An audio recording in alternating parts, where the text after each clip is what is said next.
po ng mga sofa.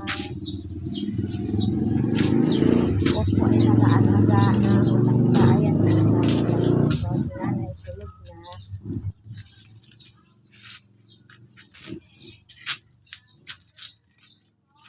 Opo, umuwi lang tuwing hapon sa amin.